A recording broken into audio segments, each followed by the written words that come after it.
Hi everyone, welcome back to another episode of Tastefully Balanced. I'm Miriam, and for today's pumpkin spiced flavor recipe, I am making a pumpkin spice white hot chocolate. It's so delicious, and I'm not even that much of a hot chocolate person, but this is good. So if you guys love pumpkin spice flavors, please hit that notification bell, subscribe, and keep watching.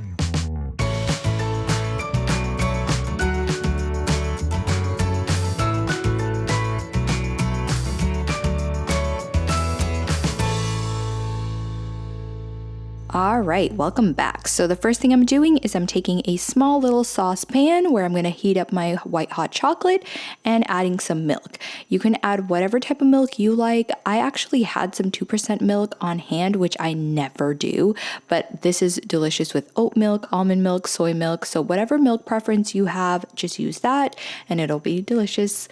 And then I'm gonna be adding in my pumpkin puree. This is pure pumpkin puree, not the pumpkin pie. I say this every single time, but still, I just wanna make sure because this stuff is the real stuff and the other one has all these added sugars. So this is what kind of creates a very creaminess for this white hot chocolate. You get kind of that flavor too. And then of course I'm going to add in some pumpkin pie spice because it's pumpkin spiced.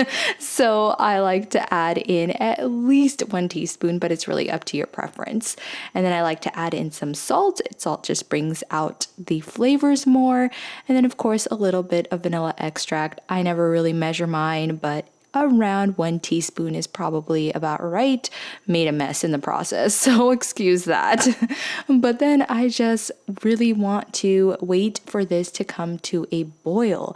And as soon as it comes to a boil, then I'm going to add in the last couple ingredients. But this smells so good. This is about the serving of one. I was able to fill a mug size with this amount, so it was perfect. It was about 1.25 cups of milk, so that's why. I like to add in a little bit of cinnamon just because I think that cinnamon flavor really brings out the pumpkin flavor too, and I just honestly love cinnamon. I had to take my pan away for a little bit because it was almost about to boil over. But now I add in my white chocolate chips. Now this adds a natural sweetness. You can see that I didn't actually add any sweetness yet. I feel like because this is white chocolate chips and they're a little bit sweeter than just regular chocolate, that I don't need to add any extra sweetness. But again, just play around with it. If you think it needs a little extra, try just adding a few more chocolate chips and see if that's enough. Or you can just add in maybe a little bit of honey, agave, brown sugar, whatever. But this is perfect for me. It's about 1/4 cup of white chocolate chips, and that was enough for this serving. And that's it. I pour it into a cup.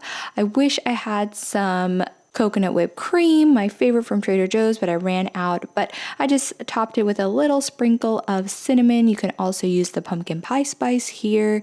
But that's it. This is so easy and so delicious and so creamy. That's the important part to emphasize, is that it's just so creamy. But if you guys love white hot chocolates, you're gonna love this pumpkin spiced one. All right, there you guys go. That is my pumpkin spice white hot chocolate recipe. Super easy, comes together really quickly, and definitely a crowd pleaser. So if you guys want to make a different version of a hot chocolate, check this one out. If you love pumpkin flavors, hit that notification bell, comment, share, and subscribe. And as always, live life tastefully balanced.